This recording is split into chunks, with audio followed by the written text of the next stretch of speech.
Hey there, Fourth Trimester listeners. Our program today is proudly sponsored by Family Album, your secure haven for sharing baby photos and videos. Head over to the App Store today, search Family Album, one word, download the app, and start creating a legacy of love, one photo at a time.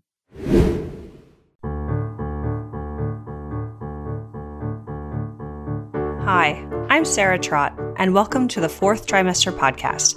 I'm a new mama, and this podcast is all about postpartum care for the first few months following birth, the time period also known as the fourth trimester. My postpartum doula, Esther Gallagher, is my co-host. She's a mother, grandmother, perinatal educator, birth and postpartum care provider. Fourth trimester care, our topic, is about the practical, emotional, and social support parents and baby require. And importantly, it helps set the tone for the continuing journey of parenting.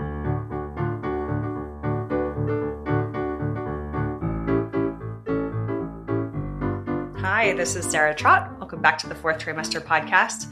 I'm here today with a special guest, Melissa Hurt, and I will introduce her in a moment. And before I do, I want to remind everyone that we have a website, which is fourthtrimesterpodcast.com. Go check it out. Please listen to our podcast on iTunes, subscribe to that so you can hear more every time we release a new episode. So, Melissa, welcome back to the show. How are you doing? Hey, I'm doing great. Thanks for having me back. I am so thrilled to have you back. Now, you were with us on an episode where we talked about something called the why buzz and finding your voice as a parent.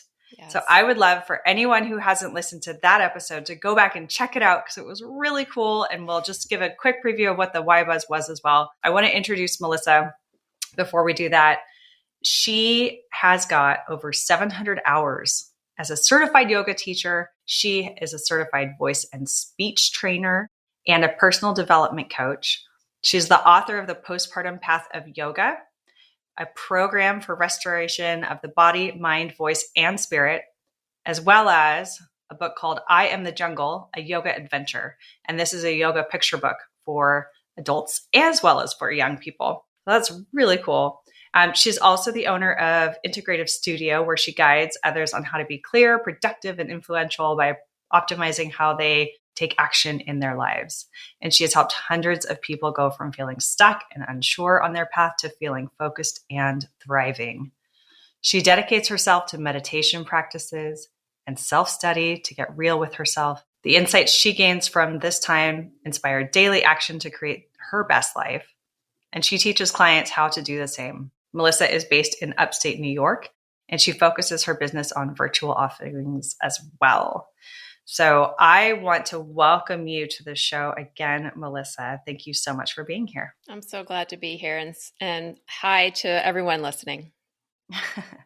So you and I have talked before, and when we were chatting a couple of weeks ago about what we wanted to really focus on for this conversation, we talked a lot about things that women go through typically. And what you've shared with me as an insight is there are a set of conditions that women tend to have, and they just accept it. It's something that is accepted as this is normal, this is okay.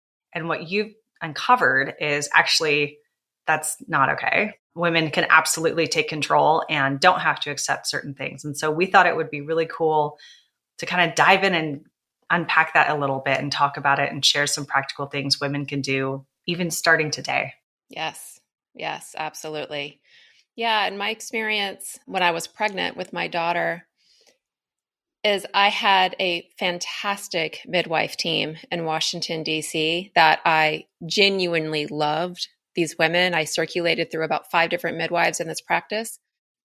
And then I had to have a C-section. So then I switched to a very competent, lovely OB who did my surgery. And I had a great team during my pregnancy. And then you have your 2 follow-up visits after you have the child, but then you're done. And I feel like the team you have during your pregnancy is a lovely, well-meaning, competent team to get you through the natal part of life, the prenatal and the natal. But then when it comes to postnatal, women are kind of left in the dark. At least I felt that way. And a lot of the mommy friends that I made felt the same way. At the time during my pregnancy and then after, I was teaching pregnant women and then teaching mommy baby yoga and having a lot of conversations about this. And that was the consensus. Women felt they were well taken care of for the most part during the prenatal and the delivery of the child. But after that, they were just kind of lost on what to do and how to take care of themselves. And they had these emotional and physical and vocal conditions happening. And they said, well, I guess this is just life as a mom. This is just what I have to deal with. And I thought, no, I don't think you should have to.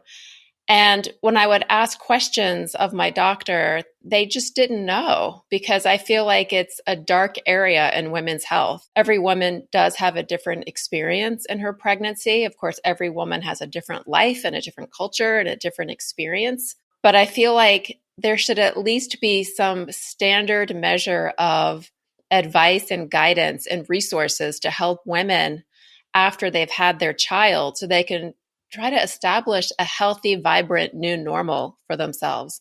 And so that's what I set out to explore and do with my book. Mm-hmm. That's really beautiful. And I appreciate you touching on your own fourth trimester experience there. Is there any more you would share about your particular story? Yeah, well, I was fully intending on having a vaginal delivery. That's why I was working with a midwife team. And I had a very strict midwife who did not allow any processed foods whatsoever. You only ate whole foods, which at that time I didn't mind at all, because prior to becoming pregnant, I was vegan and, just really into that. But I did like everything by the book, right? And then my baby was breech. And so I had to have a C-section. And so I had a lot of emotions about that. And then I, made peace with, what, this is how my daughter is. She wants to come into the world this way, and she's a healthy baby, and it's been a healthy pregnancy. So great, let's move forward with this. So my fourth trimester experience was the physical healing from a C-section, which is challenging. I mean, any delivery is challenging to heal from. It's a big experience for the body to go through. But then, of course, there's the emotional experience of working with a newborn, dealing with the sleep deprivation, not having regular meals. I mean, I can remember there were times holding my baby that I couldn't reach down in the fridge for what I needed to eat because I couldn't move that well because of the C-section. So I don't even remember what I ate. And I told my mom that, and she was like, all right, we're reorganizing your entire fridge because you have to have snacks and food ready to grab on that top shelf. And that's just not something you think about before having a baby, is like, what's your access to your food going to be, especially if you're holding your baby a lot. And so my fourth trimester experience was a lot of discovery in many ways. It was very tiring, but it was also, of course, gorgeous, because that was where I was bonding with my daughter and just falling in love with her more every day. Mm-hmm. So physically, you couldn't bend down? Nope. Okay. It hurt. I was just exhausted. I mean, physically exhausted, body aches. My daughter had a very hard time connecting her sleep cycles. And so every 15 to 20 minutes, she woke up and would cry out and needed breast milk to, the nursing to go back to sleep. And she literally did that for many, many months, well past the fourth trimester. And so the sleep deprivation was probably the biggest physical pain that I felt, because it just was deleterious. It took everything out of me. And so, I was physically very tired, not able to like really move in the ways that I wanted to. I did take her on stroller walks every day just to get a little bit of sanity and go out in the sun. And when I had the green light to do yoga again, I was doing yoga again at a very moderate, gentle level. But I wasn't really doing a whole lot more out of that. I remember I wanted to go swimming again, but the pool was open at I think I had to go at 7 a.m, but I was so exhausted at 7 a.m. because I hadn't slept the night before. And I remember when I tried swimming, I thought I was going to sink to the bottom. I had no energy stores to do it. And that's when I realized every ounce of energy in your body has got to get through your survival so that you can take care of this baby at home. Because I was that sleep deprived. So it was tough, but I don't think that I'm special. I think a lot of women go through that, and we just don't talk about it. It's not just the gorgeous pictures that you see on social media of these moms and babies, but there's a lot of just exhaustion and hardship that we start off with that we just don't know we're going to be up against. And not to say that any woman should be like terrified of that. If you have a listener who's pregnant and preparing for having a baby, I promise you, every time you see your baby and hold your baby, it's going to be so worth everything. I would repeat it, knowing the daughter that I have today. She is my soul. I tell her every day. But that still doesn't erase the hardship and the stress of the moment. And it's okay. It's okay to live through that moment because that's your life right now. And there's no point in stuffing it down or denying it because that's how you get stuck. And so you just have to surrender to it and say, okay, I'm going through a hardship right now and I'm exhausted. And if it means I'm going to be eating delivery tacos again, so be it. That's what I have to do. You just do what you do. Mm-hmm. And it's okay if you don't have anything prepped on this one, but since we're on it, I'd love to know if you have tips for women who know that they're in a similar situation and will be having a C-section beforehand. Are there certain tips you have specific to that? Yeah. So they're planning for a vaginal birth and then need to have a C-section. Well, I was lucky in the way that I was prepared for it. A lot of women are going through a vaginal delivery and then it's not working and then they have to rush to the OR. And I definitely have heard trauma stories about that. It's very hard for women. So I only have compassion for women who have been through that because I don't have that experience. My baby was breech quite early in my pregnancy. I literally did everything in Eastern and Western medicine to get that baby to flip. Literally, I did the acupuncture. I was doing handstands in the pool. I was doing the inversions off my sofa.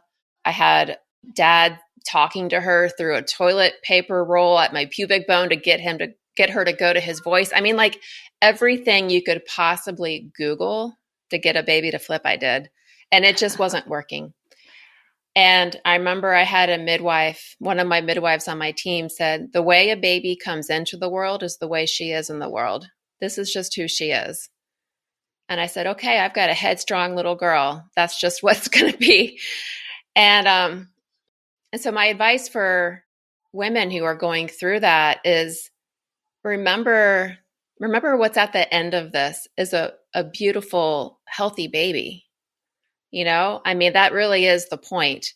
I did mourn the vaginal birth I had never had. That was something I had to let go of. And that was not easy. But every time I felt sad about that, I let myself feel the feelings of feeling sad about that. But I also have experiences of what it was like to have that C-section that another woman wouldn't have. And that had its own, there's a lot of stories about what happened in that OR, right? And so just be present in the moment, be thankful for the moment because everything is a gift. It truly is. And I'll never forget ever when the doctor took my daughter out of me. And the first thing she said was, oh, she's beautiful, you guys. And it was just like, and everyone, all these nurses and whatnot were saying, oh, look at the C-section baby. Her head is perfectly shaped, and I was like, okay, I guess so. But yeah, it was everything. You will have your beautiful stories regardless. And so just be present with it and really hold on to what my midwife said to me is the way your baby comes into the world is the way they are in the world. And my daughter is the sweetest person you'll ever meet. But if she doesn't want to do something, she will not do it, period.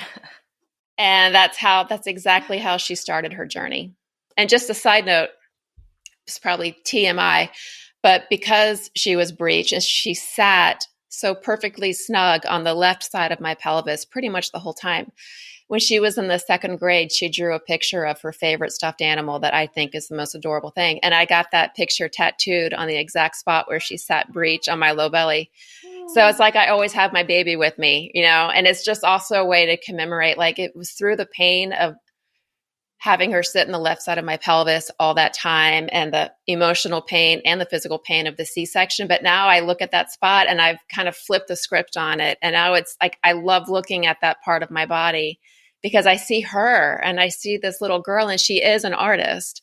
And it's just the most precious thing for me. So it really does come around full circle.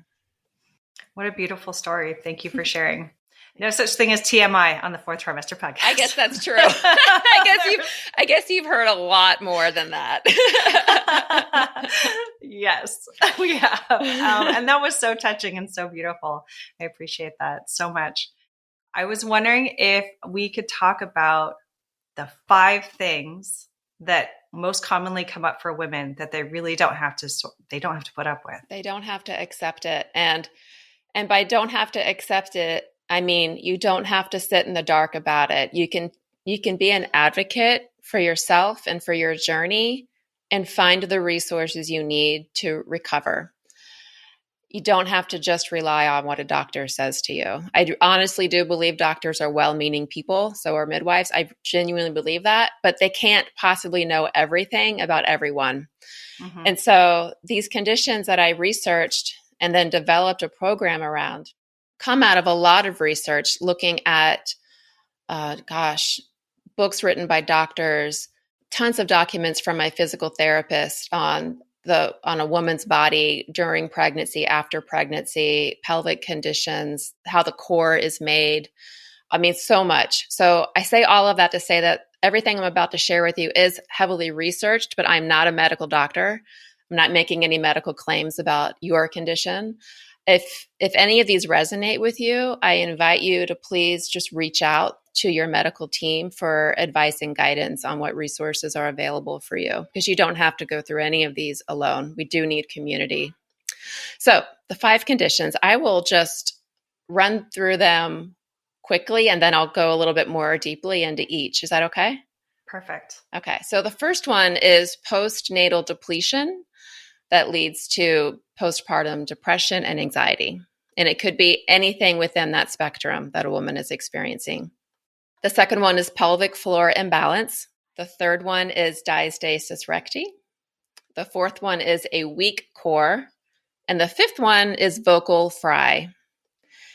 Now, I have, as a yoga teacher, working with women who have had their babies, and I did mommy baby yoga from right when the woman is released from that 6-week mark to 8-week mark, all the way through working with women and their preschoolers.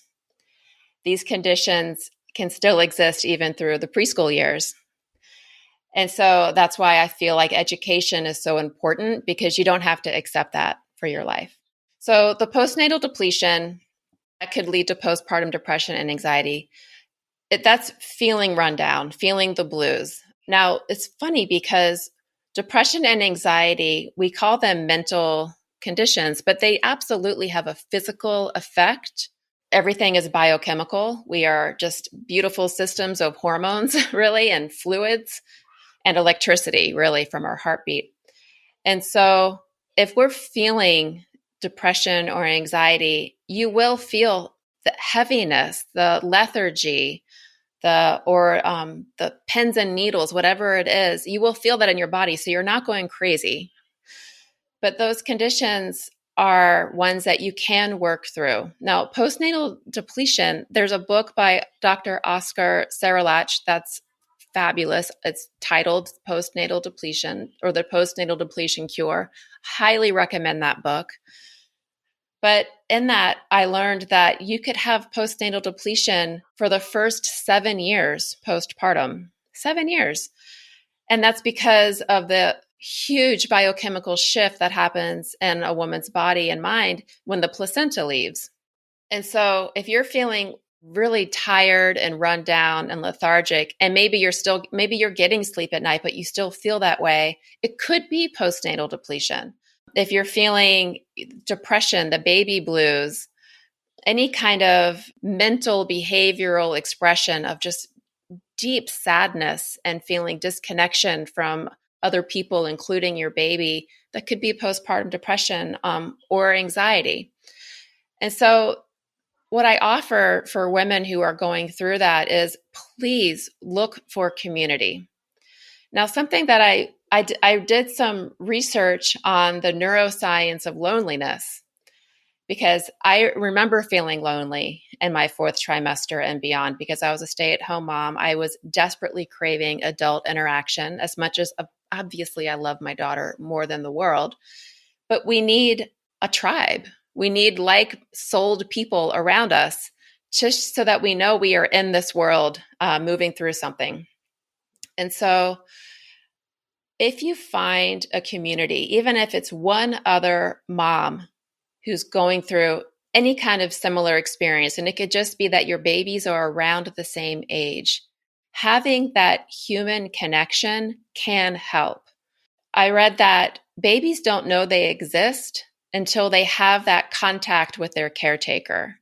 You don't identify as an I until you have that interaction from another human being.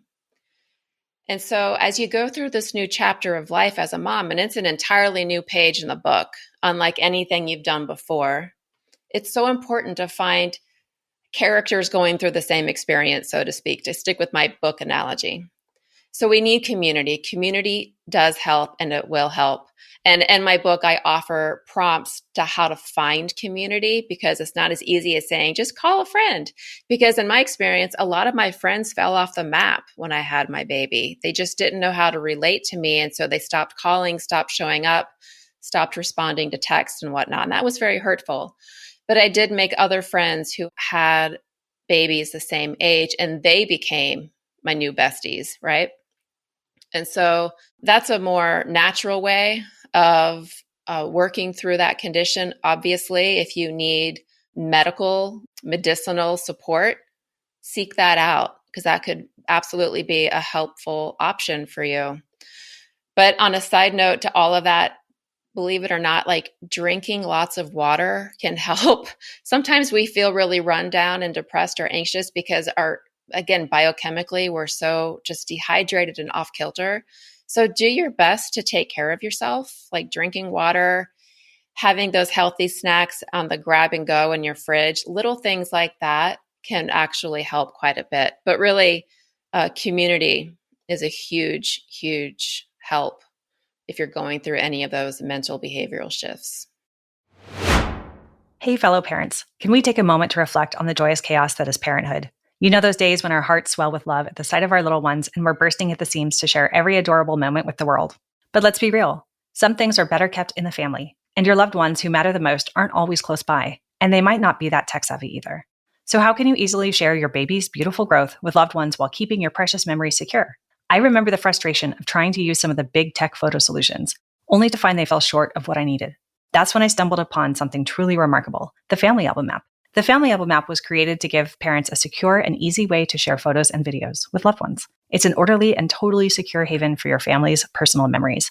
I love that there's no third-party ads, no unwanted eyes, unlimited storage, and that it's totally free. So to all the parents who are out there still trying to use other messaging apps for your kids' photos, it's time to level up your family photo game with a free photo sharing app. Head over to the App Store today, search Family Album, one word, download the app, and start creating a legacy of love one photo at a time. What's a prompt? What's an example of a prompt that you have for, you can't just call a friend. Like, what is it? Oh, go look at your local library, and they will have a story time for kids. Almost every community library will offer that. Go to it. Even if it's during baby's nap time, you think, oh my God, I can't disrupt baby's nap time. Please just go. The baby will sleep in the stroller or sleep on your shoulder, but you will, be out in the world. Just to be in a different environment is really, really helpful. You'll be stimulated by different colors, like the books, the rugs. Like, I love the children's section of a library because it's so colorful and bright and cute. So you'll look at that. You can touch the plants. Like, it's a sensorial experience because it's not your house, right? But chit chat, do the chit chat with the other moms. I ended up doing that.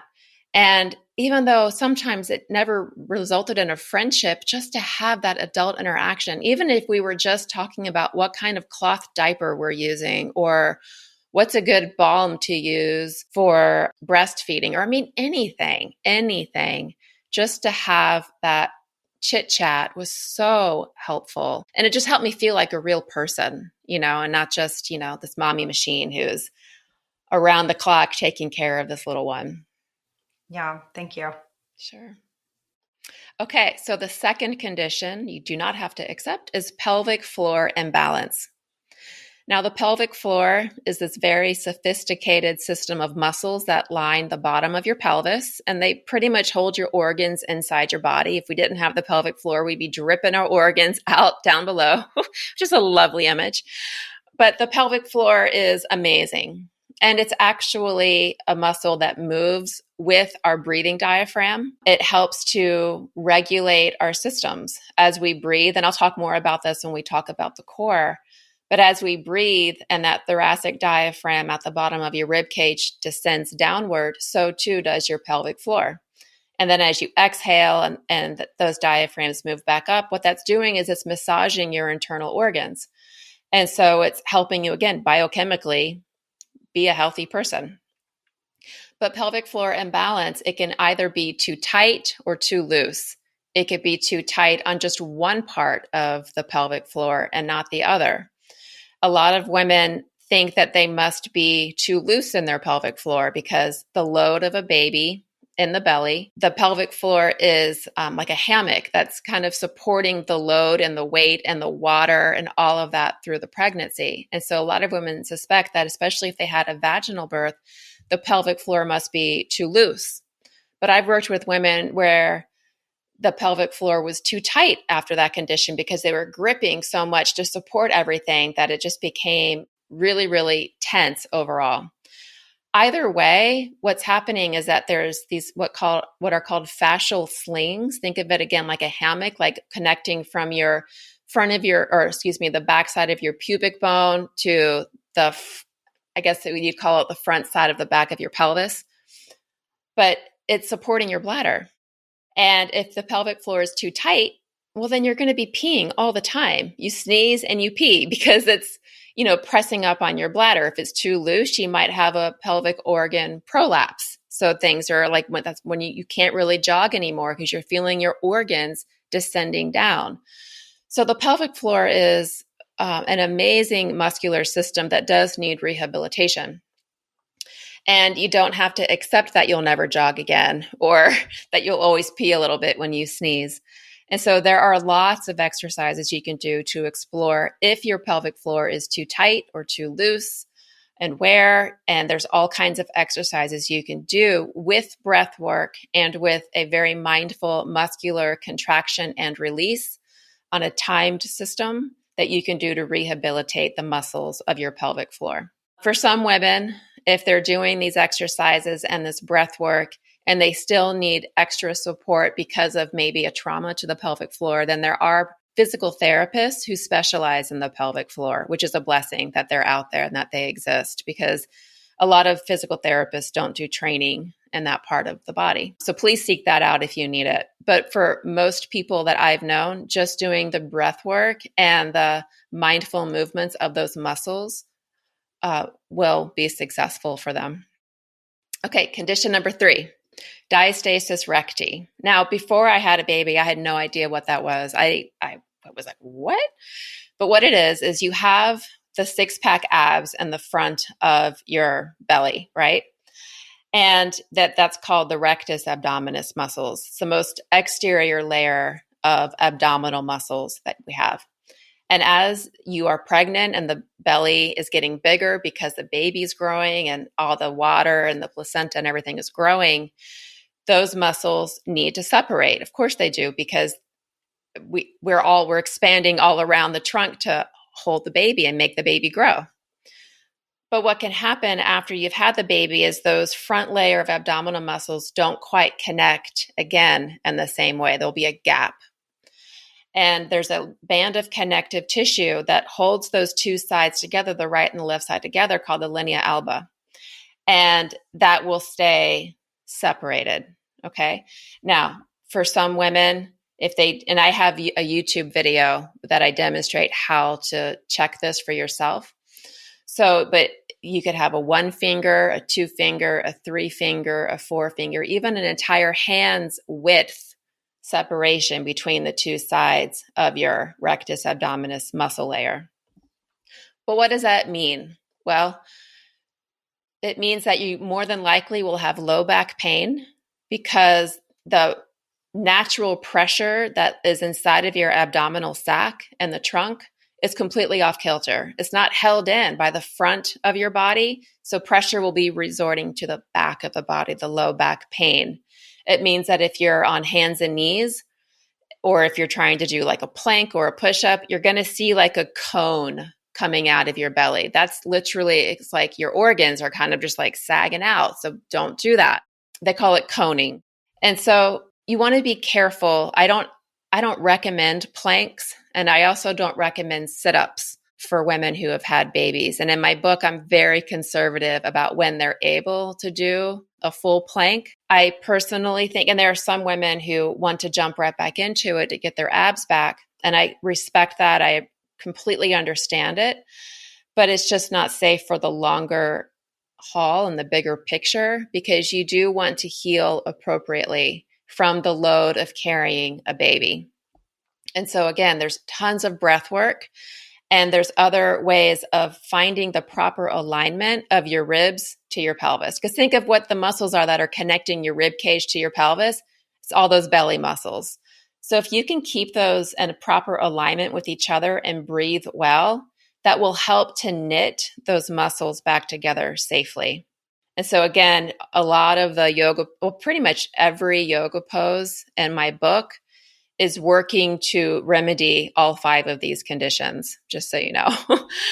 So there is help for that. Now, just a side note, a caution, there are some doctors who offer to sew up the rectus abdominal muscles. And I'm sure that's a successful procedure for some women. I had a friend who did that, and the pressure resorted from her low back down through her pelvic floor. So then she developed pelvic organ prolapse. So just, I say that as a cautionary tale that no procedure is 100%. I highly recommend doing every best measure naturally that you possibly can, and just do your research on all the different ways that you can get a fuller picture of your recovery. Number 4, a weak core. So a lot of people talk about the core and they think it just, again, means the front of the belly, but the core actually has 6 sides to it. And sides is really a misnomer because it's more like a cylinder. So you have your thoracic diaphragm muscle, your breathing muscle at the top, your pelvic floor at the bottom.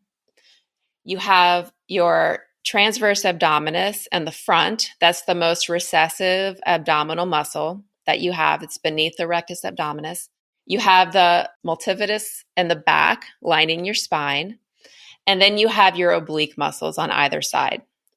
So this one's tricky because when you're carrying a baby all day long, as I was, more than likely you're cocking your hip to one side and you're a little crooked, or you're hoisting a diaper bag on the other shoulder. Like, it's just very difficult to do life as a mom with that proper alignment of shoulders, ribs, pelvis, etc. However, it's important to do your best to try to shift the dynamics of how you're carrying loads so that you're offering opportunities for your core to strengthen through your natural mechanics of your life. And so if you always, like I always held my daughter with my left arm because I'm right-handed, and I had to consciously work to hold her with my right arm and get things with my left hand so that my hips had a different experience. And then my oblique muscles had a different experience. Because again, if you think about holding a baby on the side, whatever side you're shortening by cocking your hip up, you're basically creating a saddle for your baby, right? Especially as a baby grows and gets bigger and heavier. But if you don't change sides of the body, you will more than likely feel an imbalance from one side to the other. So what I personally felt early in my postnatal life was just a lot of back pain and just weird aches in like my shoulder because I was overcompensating how I was walking around my house or carrying things because my core was so weak all around. So again, there's lots of ways that you can safely strengthen your core, front, sides, back, top, and bottom, again, through mindful breath work, through proper alignment and really working to be mindful of what your ribs are doing as you do yoga poses. What are your sides doing? Think about your waist. Like, think about the bigger picture. And I offer a lot of visual cueing so that you can almost like crawl inside yourself and feel, what am I experiencing right now as I move from one position into the other? And I can ensure that my core is staying stable and steady through this movement as much as possible. And one more thing about a weak core, it is important to safely strengthen your core, because as your baby grows and always wants to be held, baby doesn't realize how big baby is. My daughter wanted to be picked up until like the first day of kindergarten. And so I had to get stronger to still be her mom and perform in the way as her mom that was important for me. And I wanted to be able to have the strength to pick her up off the playground if she got hurt. So it is important to regain that strength and stability in your core, because you want to be able to, do all the things that you want to do as a mom, I think. Okay. And then lastly, the fifth condition you do not have to accept is vocal fry.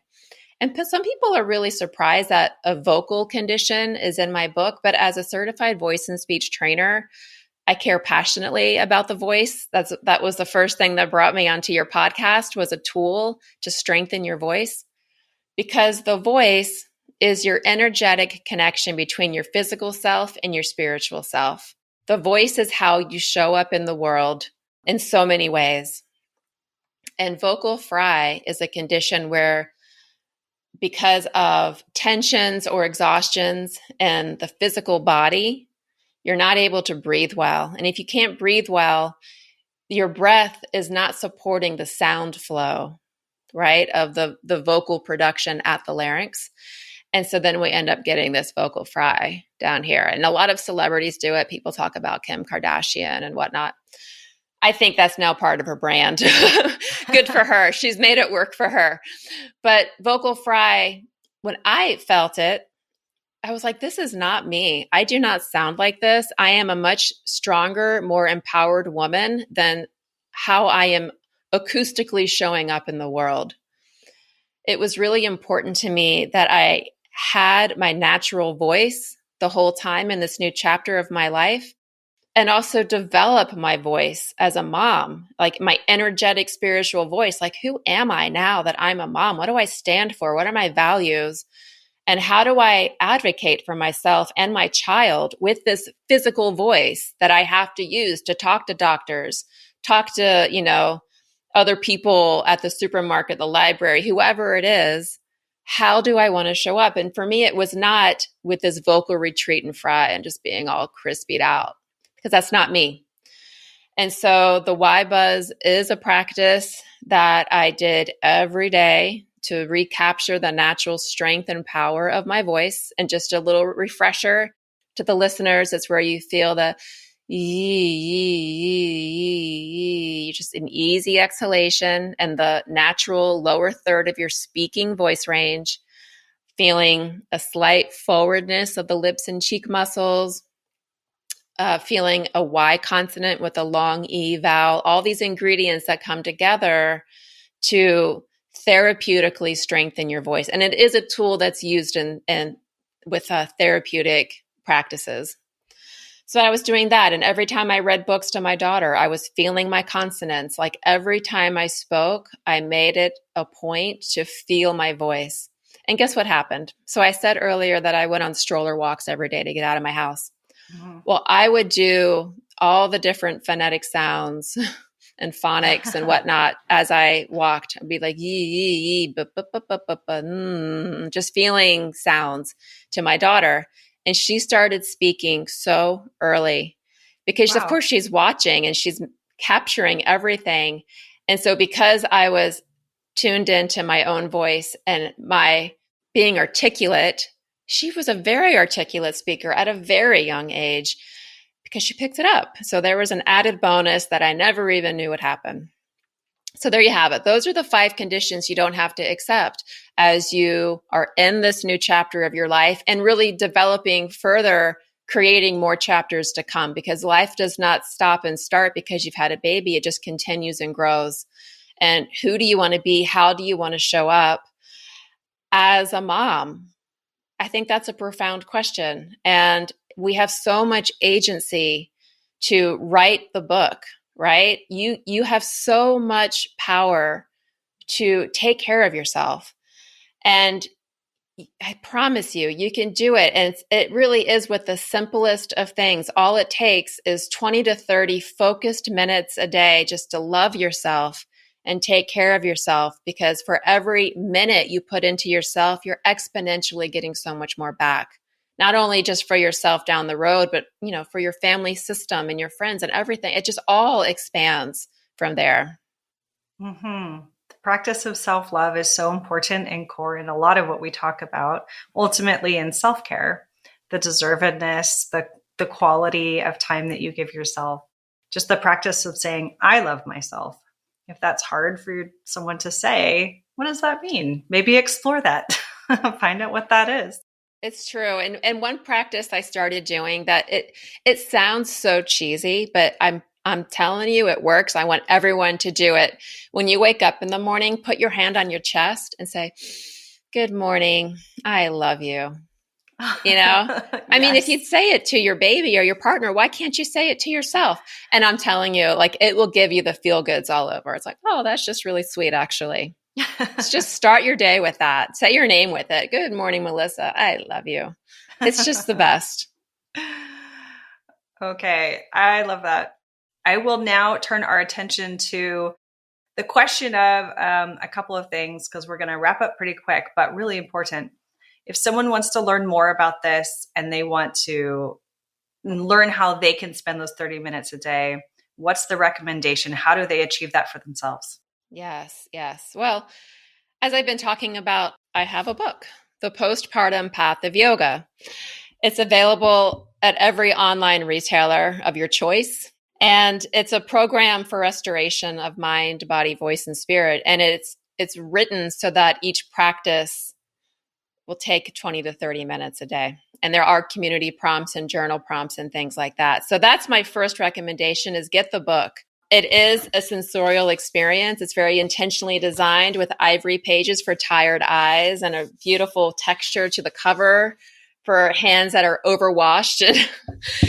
So I mean, it should feel nice. I'm really into sensorial experience for everybody. But start with that. Get the book and just get into it. Start with the first practice, which is a breathing practice. Now, one thing to know for sure is that if you do nothing for yourself and if you feel lost or stuck in how to take care of yourself, your breath is the entryway to your best life. If you can breathe, if you can just feel a breath moving in and then sigh it out, you are recalibrating your nervous system right then and there. And that is taking power back that you feel like you may have lost. You're taking it back and taking care of yourself. So breathing practices are very important to me. And I offer quite a few in this book. But even if you do nothing, even if it's 3 a.m. and you don't want to read, you don't want to go online, you don't want to do anything, just breathe. Take a breath, feel your breath, and even better, feel the expansion of your body as you bring in that breath. Notice how your body holds on to it naturally. You don't have to do that. Your body's doing that. And then sigh it out. And then notice how there's always this moment of almost emptiness in your lungs. And that is the proof in the pudding that your body takes exactly what it needs, no more, no less. And so it's such a beautiful expression of a yogic lifestyle to know that I actually have what I need. I just need to open myself to it. I'm sure there are people who are like, oh yeah, well, I need a lot more than that. I get it. I have 100% been there. And then what I learned is like, I needed friends. So what did I do? I took the effort to find a Facebook group that met in person, every 2 weeks. It had to take a little bit of work on my end. But once I found those friends, they became my friends for life. And I'm still friends with them. And my daughter is still friends with their kids. So the magic answer is not going to come knocking on your door. You do have to seek it and take action to do it. But I promise you, the insight and the clarity for what that is, if you open yourself to the signals, it's all anchored in with your breath. So just start breathing, start paying attention to your breath, start paying attention to what your heart is saying to you. Tap into your highest good, and your intuition will sharpen so much that you'll be able to know what is out there for you to claim for yourself. Thank you. And before we say our goodbyes, I want to also mention that you have a free ebook. So that's really cool. So listeners, go check that out. Melissa can share more about that, but we'll also post all this information on the website as well. Yeah, it's melissahurt.com/trimester. You have to put in that trimester because it's a special gift just for the fourth trimester listeners. So melissahurt.com/trimester, and you'll find it. Thank you. Thanks again for being on the program. Thank you for outlining these 5 things.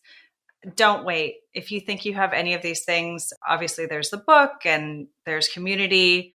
Talk to your doctor, talk to your friends, find out more, and just be curious about what you're feeling and how your body is feeling and what your thoughts are doing. And we just really encourage so much on this program around getting support that women need. Yes. Sometimes support could be whoever your spiritual advisor is. If you're not comfortable talking to your doctor, because there's some cultures and communities that are just really embarrassed talking about their bodies, but you have a very open relationship with a spiritual counselor, talk to that person, but like talk to somebody because you really don't have to keep this all in. Someone will be able to point the way for a resource that could be really helpful for you.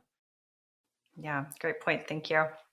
Well, Melissa, we're going to sign off now. I appreciate your time. I appreciate you so much and the work that you're doing. Thank you so much. Thank you so much.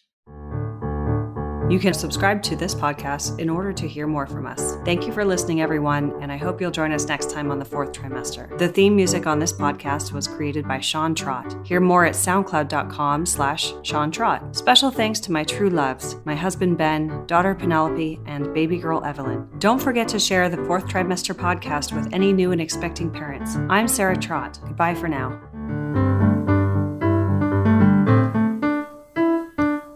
Hello again, bicycle man. I know you're doing all that you can.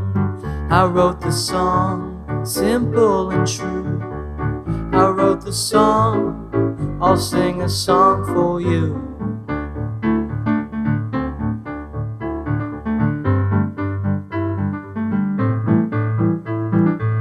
You got your wheels, you got your gears. You ride around town without any fear. You got your pedals, you got your brakes. You always wear your helmet for safety's sake.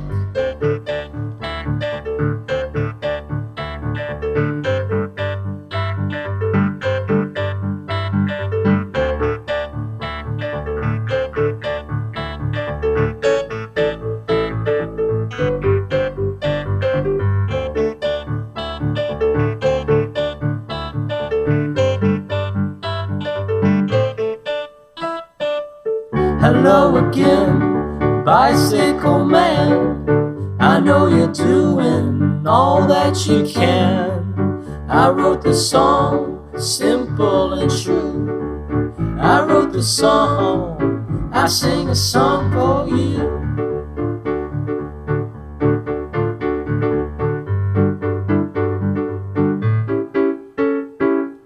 Hello again, bicycle man. I know you're doing the best that you can. I wrote the song, simple and true. I wrote the song, I sing a song for you.